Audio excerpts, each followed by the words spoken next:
Okay, pet owners, after I did my last video about the H5N1 bird flu virus when it comes to our pets, you guys had a ton of questions. So in this video, what I want to do is I want to answer some of the most commonly asked questions. So let's just get into it. Number one, how is this virus spread? So it's spread like any other flu virus, which means direct contact with an infected animal. It's respiratory pathogen, so breathing it in. It can be spread through saliva, urine, feces, and it can also be spread from pets eating either undercooked meat or unpasteurized dairy products. So what are the actual odds that your cat might get infected with this virus? So right now in the United States, we have less than 100 cases of confirmed bird flu in animals.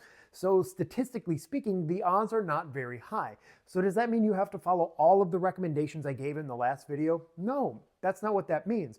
Those recommendations were mainly important for people who are in high caseload areas or people who just want to take every necessary precaution because the virus can be pretty deadly in cats. Number three, what food should you feed if I'm telling you not to feed raw foods? Well, the answer is simple, and right now the safest thing to do is to feed appropriately cooked and pasteurized products, since we are linking cats getting this virus to them consuming raw meat and unpasteurized milk. And even since the first video where I talked about the cat that got this virus and then passed away from it after eating the Northwest Naturals raw product, we now have 5 cats linked to getting this virus after eating Monarch raw pet food and 4 cats linked to getting this after being given raw milk. So cooking and pasteurization will kill this virus.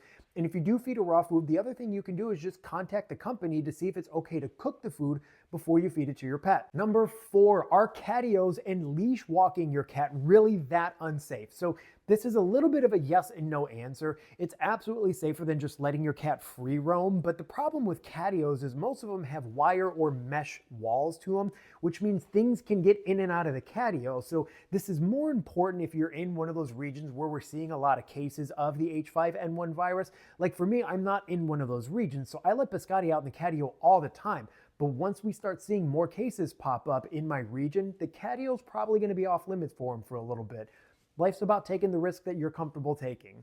Number 5, is there a cure or a treatment for the bird flu? So unfortunately, with this being an influenza virus, there's no cure and there's no direct treatment for it. When we treat pets that have influenza, the only thing we can do is really treat the pet supportively and allow the body to fight off the infection. Number 6, do we have a vaccine for the H5N1 bird flu? Unfortunately, no, we do not have a vaccine for it.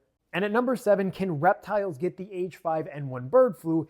In theory, they can, because this is an influenza virus, but to date, I do not think we have documented a single case of the H5N1 bird flu in any reptile.